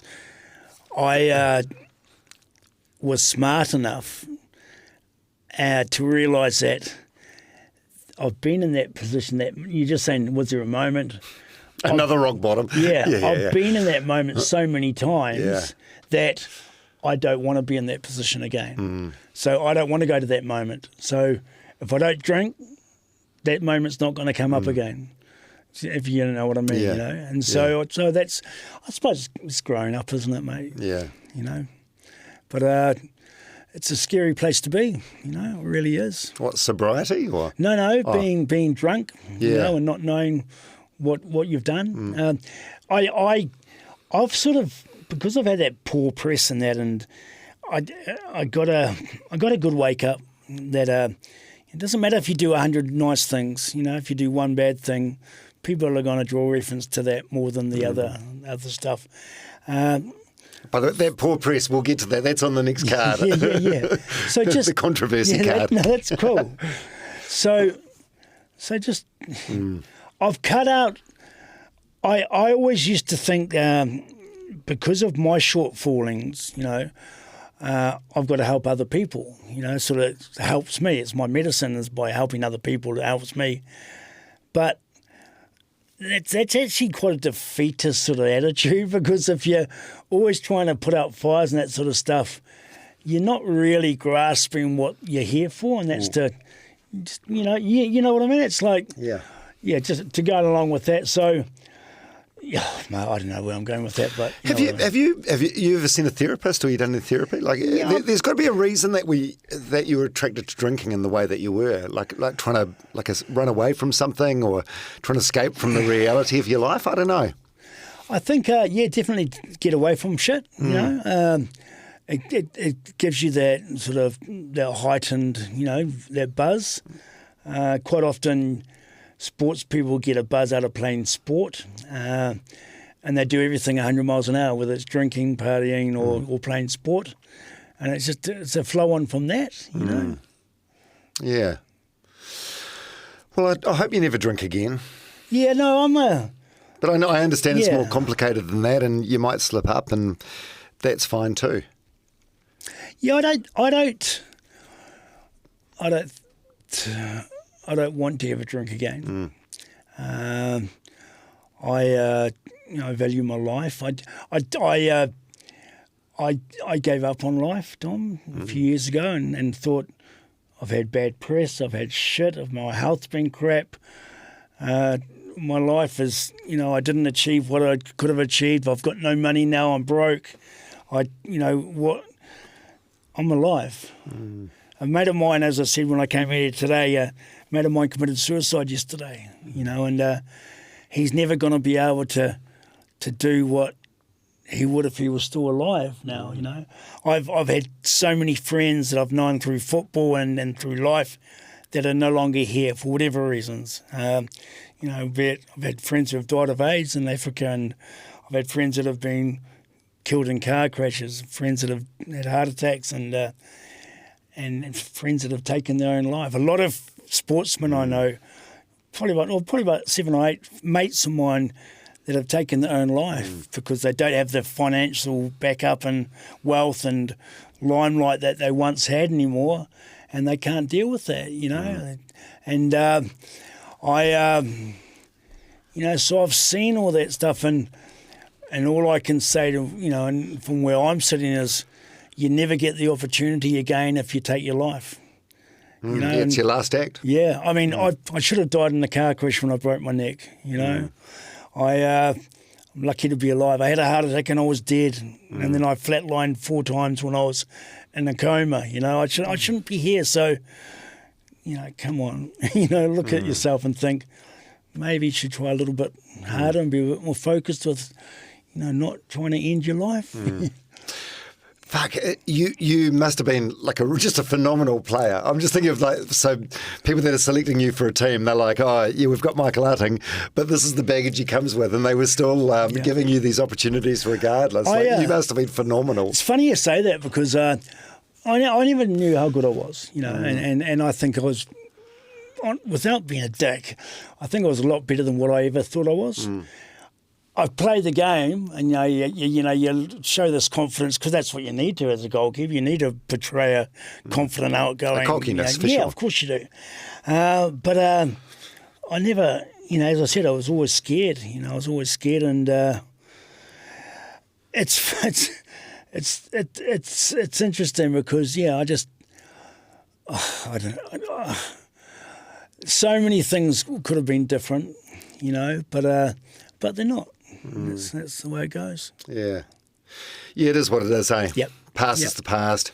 Yep. Yeah, I heard in another podcast, Jimmy Carr, the comedian of all people, saying, depression Jimmy Carr's fantastic, isn't he? He's marvellous. But this is a serious moment from him. He said depression is, and it's very simplified, but he said depression is thinking about what's already happened. Anxiety is worrying about what's going to happen. Yep. So you just have to live in the present as much as you can. Right. Some of the other controversies, and you've talked about this, the bad press, as you've called it. So in 2018, there was a TVNZ news report where 6 women said you obtained more than $150,000 from them. 6 is a lot of women. Yeah, and this is 100% honest, mate. I was going through a lot of poor health, and I used to go on dating sites. Like Tinder or Bumble. Tinder and Bumble, yeah. And I went out with women and I'd pay or they would pay, whatever, and then I'd say, well, I actually can't afford to, but they would pay. And then my wife went through shit with me, and I don't want to slag off my ex-wife because, I have a beautiful child with her and that, but she sort of instigated this, thing for a number of reasons she wanted to get back at me about, and then I don't need to get into that. But to cut a long story short, a reporter rang up me, and started saying this and this and this. You've gone out with these women, you've taken money from them, and I said, no, I haven't. I haven't at all. I've had people who have paid for me at times, and if I have money, I'll pay. I'm the first person to put my hand in my pocket. And if I go out with a group of people, I used to do it all the time. I've got nothing to show for it now because I used to spend my money on all my mates, my guys and girlfriends and that, and all that stuff. But then it's interesting when someone, basically what it was is they went out to get dirt on me, and as I said before, Dom, I had mates phone me up saying I've had a reporter phone me up trying to get information about you. Have you done anything? And my ex-wife said it was money that we lost in a house because she put money into buying a house for us. So I didn't have any money to put down as a deposit. So when we sold the house, we ended up losing $100,000. We bought in Tikakino. Do you know where that is? Tikakino, no, where is that? It's the middle of nowhere, mate. So we bought a house in the Wairarapa. It's in Waipukurau, out that way, Central Hawke's Bay. Didn't work out. We ended up losing, 100 and whatever grand. So I have nothing to show for this money that apparently but that's, it's not going to be a story unless something's. Yeah. And my lawyer said we could do these people for defamation. If I was such a bad guy, people say, oh, you should be locked up. If I'd been such a bad person and done such awful things, then surely they would have held me accountable and I would have had to pay for it. But there was no story other than this. And then when they rang me up to fact check stuff, and I said, what do you, just do whatever you want to do. Write whatever you want to write because you're going to do it anyway. People that know me and care for me and love me, they know what I'm like anyway. And, as I get older, the older I get, the realise the less I know, and I understand that things are never black and white. Like there's always this grey area. But when there's 6 women coming at you, that's a big number. Yeah. No, it was basically just. There was one lady when I started working for Idea Services, which works with special needs kids. I was seeing down in Masterton, and she lent me $500, to just buy food, and when I was moved into the flat, I gave it to her when I got my first pay. But she was one of the people that said that I owed her money, and And it felt for me, or to a lot of my friends, I haven't seen these stories, by the way. I'd never looked at them. And my mum, and that, you know, it damaged relationships with family and friends, and brought shame on our family, you know. And people were really disappointed. My grandmother was old school, you know, and it nearly killed me. But I feel like I was hung out to dry, and just 90% of everything was just bullshit. But whatever I wanted to come back with was not going to get me any joy anyway. So I just accepted. But like I said, 6 women. I went out with more than 6 women, mate. But one was my wife, one was this lady, and they were just. I honestly didn't feel as if I ripped off anyone, to be honest. What do you think it is? Why did they all have an axe to grind then? Were you drinking at the time and it was just like messy relationships, or? Pretty much. Yeah. You know, sort of being a womanizer, I suppose, when you're going out with someone, having fun and realising that's actually not what you want. And that person sort of, oh, well, you know, I put a lot into this and you haven't returned the favour, sort of thing, as far as you don't want me, and you know, so I'll have a crack at you and get back at you in some form or other, you know. But that figure that they talk about, 150,000. So say blown away, absolutely blown. I've never had any. So no loans or anything. No. So is it like maybe you were living with them and you weren't paying rent or something, so they work out a figure? Nothing. Or? No, I wasn't living with any of these women. I had one lady that was in there, lady that I lived with in Levin. I paid for her to live with me and her daughter also, and I paid for a trip one year. We went away with friends, and I paid for her and her daughter to go to Bali. We went to Bali for 3 weeks, and at the end of our relationship, when we split up, she reckoned that she had a bill for $4,000 on her credit card, and she wanted me to pay for it. And I said to her, "Wait a minute, what about all the money I've spent?" So it's like, you know. Yeah, I just think anyone that's listening to this will think you must have to be the unluckiest fucker alive then, if none of this is true and you got these. No, well, it's. Don't get me wrong. It's not like they haven't spent money on me, but I've done the same thing. Yeah. I'm just not asking for a return for it. It's like, Dom, I'll go out with you tonight, mate. We'll go and we'll get on the turfs, and I'll shout you tonight. You can shout me next time. You know, it's like I really feel as if I got a bad hand dealt to me,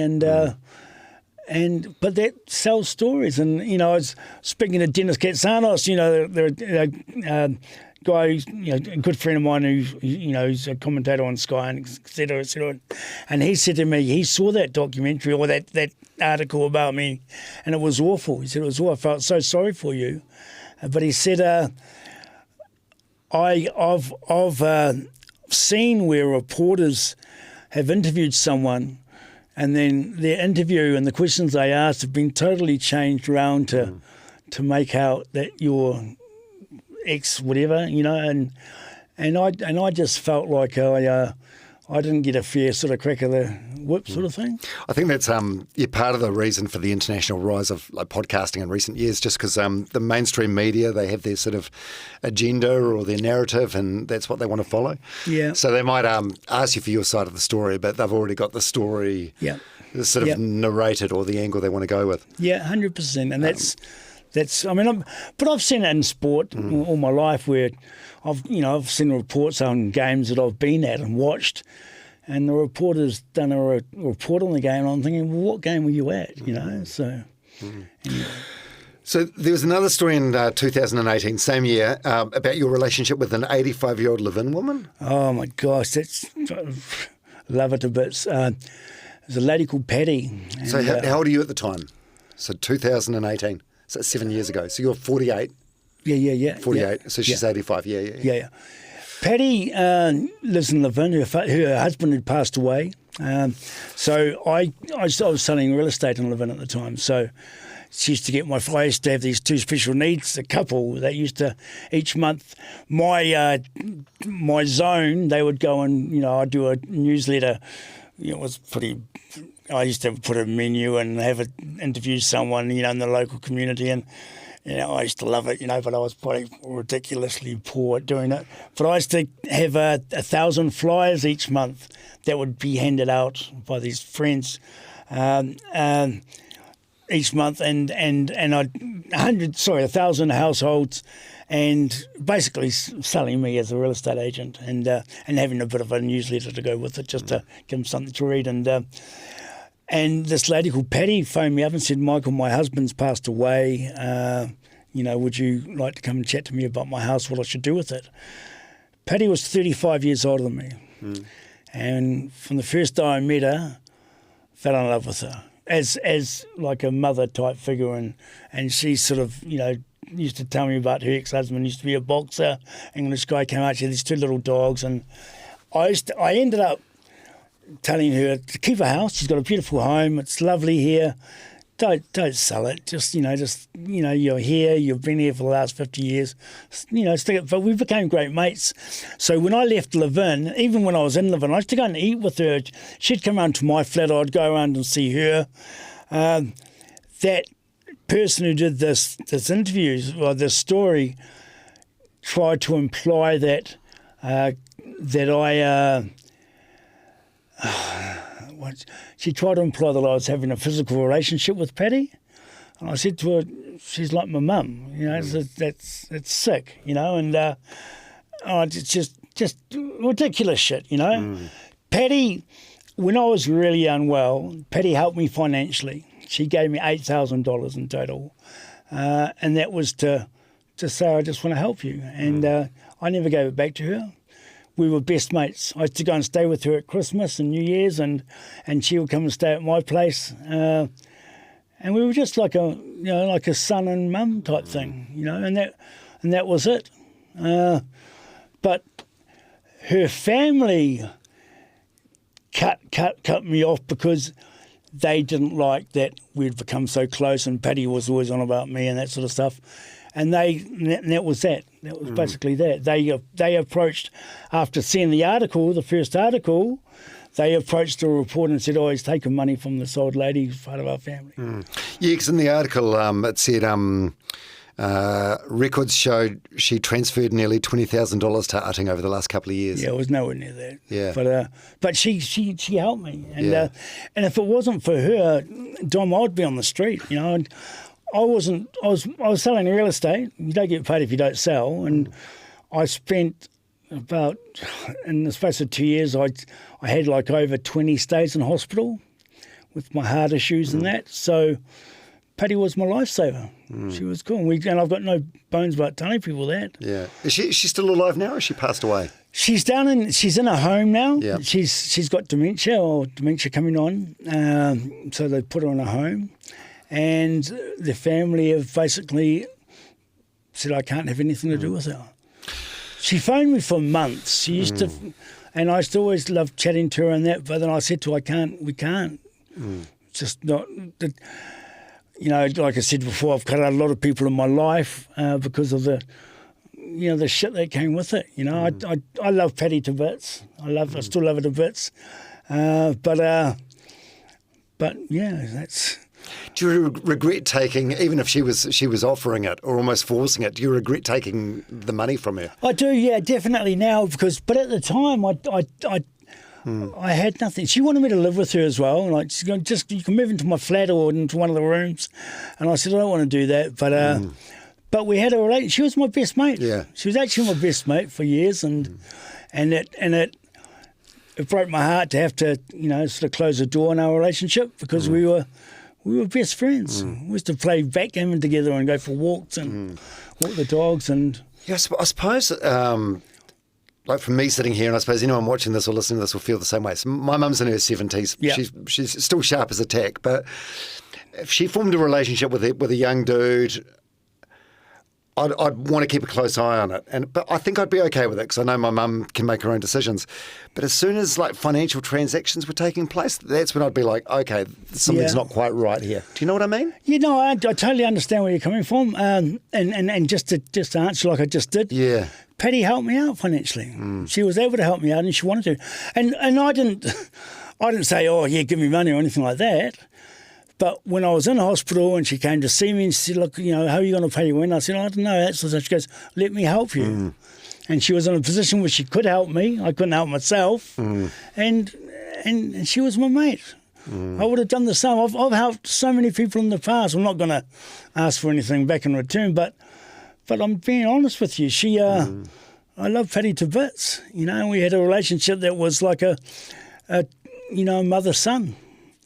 And she helped me when I was going through tough times. And if she hadn't have helped me, then I would have been on the street. So I'm very fortunate to have had the love and support from her. But I hated the way other people try to, they reported that did the article, tried to make it a lot sort of negative, I suppose. Yeah. I'm not sure the same right words, but there's just a lot of love there, So I miss Patty today, to be fair. So you're 55 now. Yep. The rest of your life, how do you hope that's going to look, or how do you think that's going to look? I think the visions of grandeur that I once had are probably behind me now, but I'm just happy to be alive. You're lucky to be alive. Yeah, very lucky. And as I said before, the experiences and the people that I've met and had, in my sport and just getting around the world and that, lets me tell a story like I've spoken to you about today. And so I'm extremely lucky. If I died tomorrow, touch wood, I won't, but I'd be very thankful for the life I've had. Yeah. I still keep in touch with mates that I grew up with at Nio, and when I was a 5-year-old kid, and that I'm still mates with the guys I grew up with in school and that, and they were still in Wellington, and and it's amazing because they've all got their families and the picket fence and that sort of stuff, and I sort of envy them for having that because I never had that. It's what you don't have, you always wanted, but I'm just quite content now, even though I haven't got the wealth or the and I've had some poor press and I've had a lot of shit. I've also had a wonderful life as well. And I just think it's been appreciative of, of what I have achieved. I love people more than anything else, Dom. And, I still keep in touch with, on my Facebook, I've got, nearly 5,000 friends or acquaintances. But, I'm still mates with people I played football with in Africa and... and I know that I want to get over there in the next couple of years when my health is better, visit my father and visit friends that I've got relationships with that were started working together, and they will last a lifetime now. So I'm pretty lucky, and it's pretty cool. Yeah. And your mental health these days, how's that? Yeah, no, good. I've never been diagnosed officially, but I think I do have ADHD. A lot of people have mentioned that. As far as relationships go, I think I'm better just being by myself now. I've sort of... You often need to work on yourself before you're ready to let someone else in, and maybe there's work that you've been neglecting for years, and now's the time to do that. Well, I think a lot of that's got to do with people with that have issues. They look at, and you find this a lot in rehab. You find a lot of people in Alcoholics Anonymous or NA, Narcotics Anonymous. They'll side with other addicts, and it's probably the last thing that they say you should do, because two people who both have a problem shouldn't be working together to sort of to sort it out. But often they do. Getting back to what I was saying before about what I've achieved and sport and that and life. It's really, providing, obviously, Patty helped me financially for a time, so I value that. But most of the stuff I've done in my life, it's all been on my own back, and that's generally what we're going to we'll get out what we put in anyway in general. But I just happy to be me.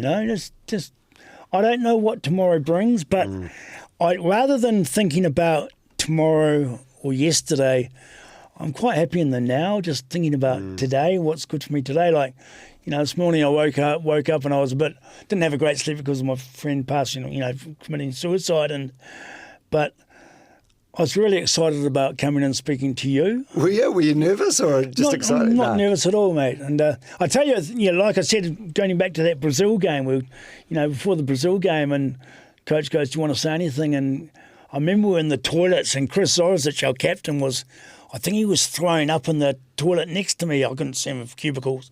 And I said to him, "Who's that?" He goes, "Zorro." He goes, "Arts." I go, "What, man?" He goes, "You're going to have to be bloody fantastic today, mate." And I said, "Mate, I just played football for the first time in 2 years the other day. How lucky am I to be here? It's like, go and enjoy yourself, that sort of things." Yeah. So I had, Sir Steve Henson, the old All Black coach. Yeah, lovely guy. I had him on the podcast recently, and he's got a theory, and the more I think about it, I think it's true, that a person's greatest strength is also their greatest weakness. Mm-hmm. What do you think yours would be? What, greatest strength or greatest weakness? Well, he reckons they're often the same thing. Actually, yeah. I've never thought of this, but I think my greatest strength is my people skills. I love to help people, and we do these things. People say you help people you're not getting anything out of it. I get a reward out of it by helping people. It's my medicine, and that's probably my biggest positive. But like you just said, that can work as a negative, because when you give a little bit, they can take advantage of you. Exactly, and when you're not continuing to, they might be upset with you for that.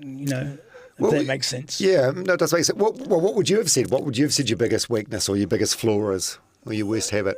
Well, I think my biggest weakness is probably is giving too much of myself, and I do get upset when people don't. I mean, I'm the sort of guy that if he says he's going to phone you, he'll phone you. I like to be on the phone talking to mates and giving someone a call and saying, "How's your day going?" and checking up on people. So I like that. I don't like it when people sort of take and don't give back, and I actually I probably get a bit despondent when they do that. That's probably where I'm at with that, I suppose. Does that make sense? That makes perfect sense. I'm probably much the same. Like, I think my greatest strength, if it's also my greatest weakness, would be being a people pleaser. Yeah. Like, it's a really good thing, but then it's like, you can take advantage of. Well, Dom, the one thing, you can, because it didn't matter, like I said before, about doing the 100 nice things and one negative thing. People are going to harp on about the negative, And unfortunately, that's life. I mean, I spoke to what's the cricketer's name, Jesse Ryder, a few years ago, and I said to him, "Jesse, you're a few years younger than me, but your career sort of emulates mine to a certain degree, because Jesse, after having a chat with him and learning a bit about him, he's just a good guy. He likes to get on the piss and play a bit of cricket, But expectations of him were so much different because of his ability as a cricketer, and that was too much for him to sort of take on and to live up to, and he just didn't want to. Not everyone wants to go and be a role model. I was someone who wanted to be seen to be doing the right thing and do the right thing to everyone or for everyone, but I didn't always achieve that. No. Yeah. Do you still have what ifs about your football career, or not really? Yeah, big time. And that's basically, I used to think that we were from a different world. We're from New Zealand, which is a little speck in the South Pacific, and there's no way that I'll ever have the opportunity to achieve what those guys are achieving. I never haven't. But you just don't allow yourself to dream that big. Yeah. I can't play professional football. I'm never going to play for New Zealand, that sort of stuff. But things are achievable. But you need, if you've got no one telling you that, it's funny, I was talking to my mate Jeff Martin, and he's in Wellington, and he's got a family and lives in about a stone throw from where we grew up, so he's never really moved up. He's got the wife and he's an accountant, and I said to him once, I said, mate, this is probably, in the last couple of years, I said, without sounding like a dick, but did you guys think I was going to be any good? And he goes, all of us, our mates, it's like, you were the freak. We all knew you were great. And I said, well, why didn't you fucking tell me? Oh, you wouldn't have listened at that age anyway, would you? I don't know, but maybe not. But no one ever told me that you could be really good. Do you think it was like easy come, easy go with talent? People ask me that, it's like, and you're having a talent.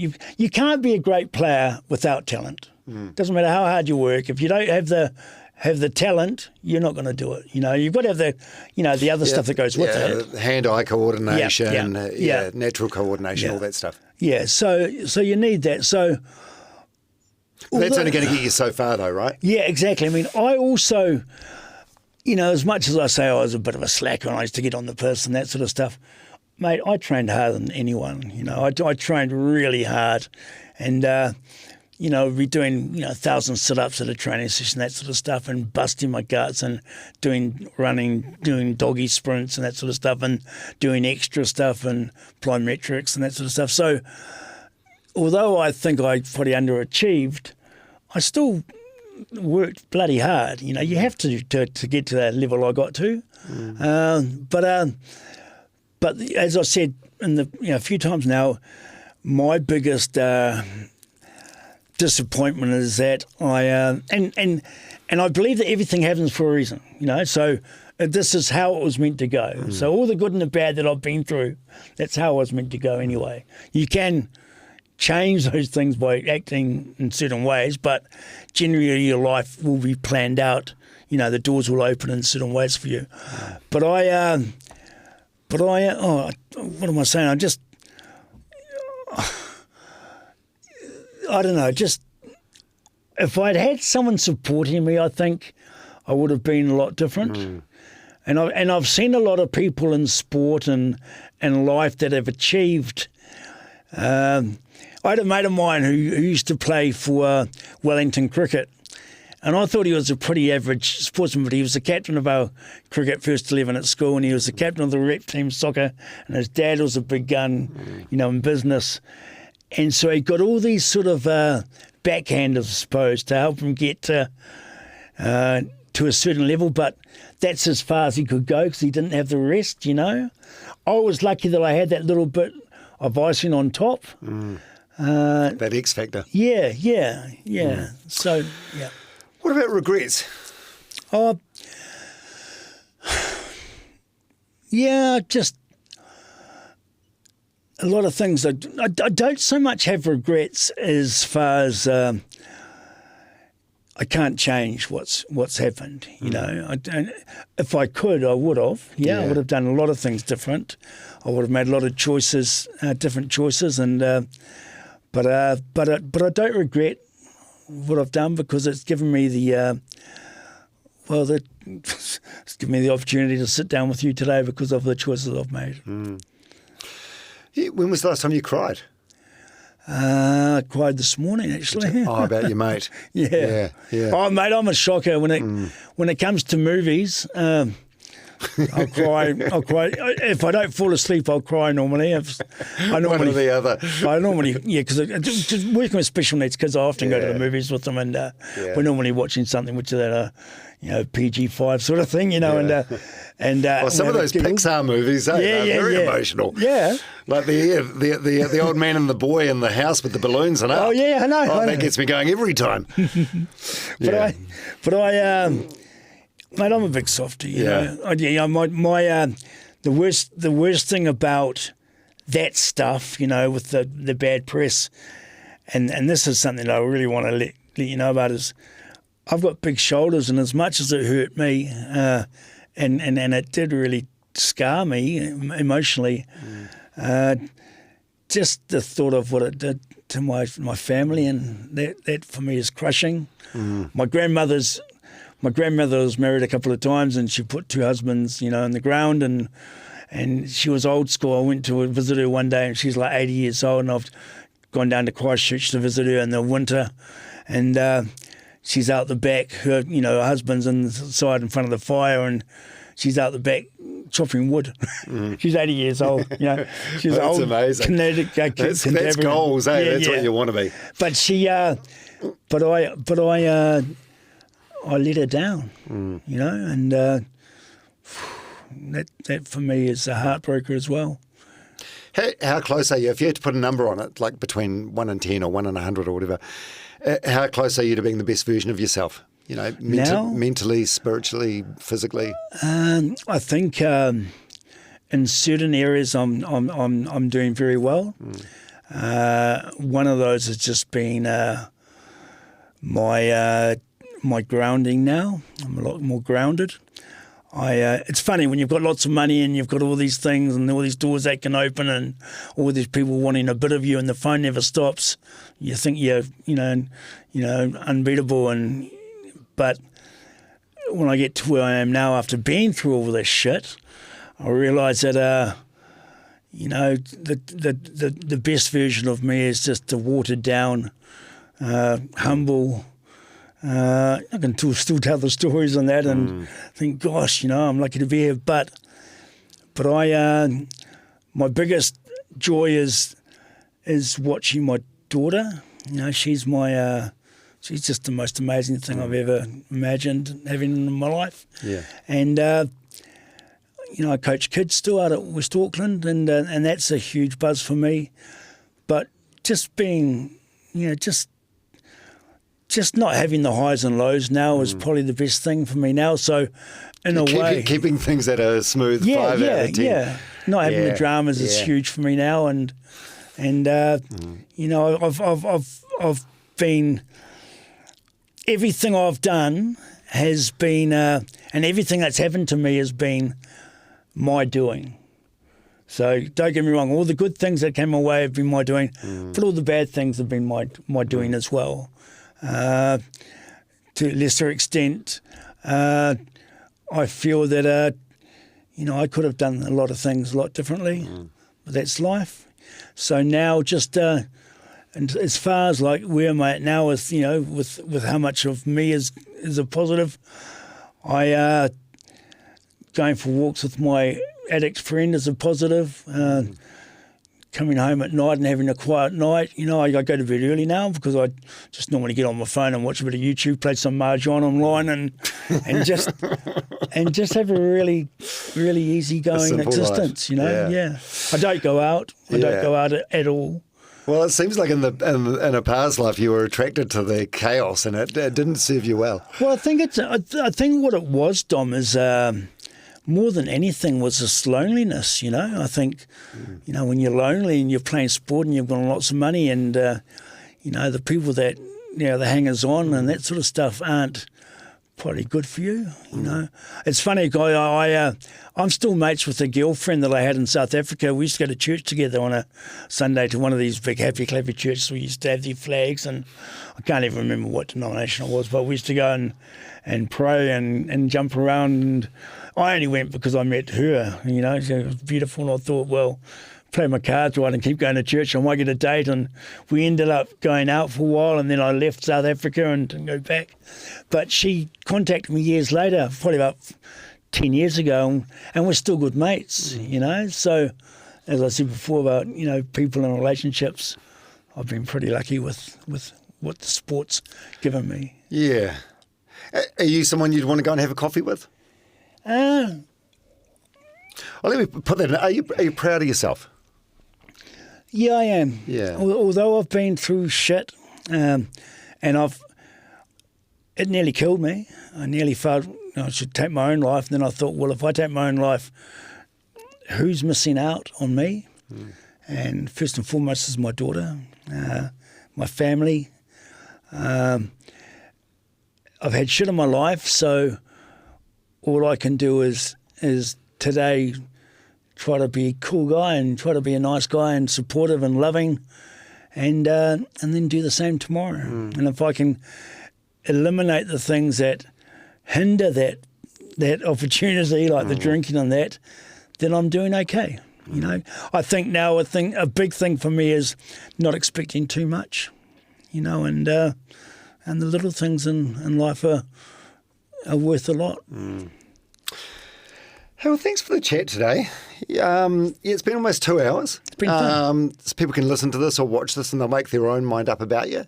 But I find if you have a conversation with that sort of length of time with someone, like it's hard to hide the real person. Yeah.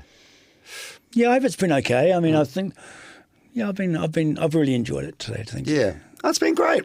Cool. I hope it's been, I'm sure some of the stuff hasn't been nice to reflect on, but hopefully some of it has been awesome as well. Yeah, well a couple of friends said to me, look, you know, make sure you have a chat with Dom and say you don't want to talk about this, you don't want to talk about that, because that's in the past, you don't want to bring it up. And I said, but he wants to talk about my life, so that's part of my life. Yeah. So, you know, I can't be, you know, all flowers and lovely perfume and all that sort of stuff. That's not life. That's not life. No. And I think, people appreciate that. People appreciate that vulnerability and that honesty. Thank you. So thanks for being here today. Good man. And, good luck with the sobriety. Yeah. Day by day, mate. Day by day. Good on you, mate. Yeah. Appreciate it. Cheers, Mike. Good man. Thank you for your time.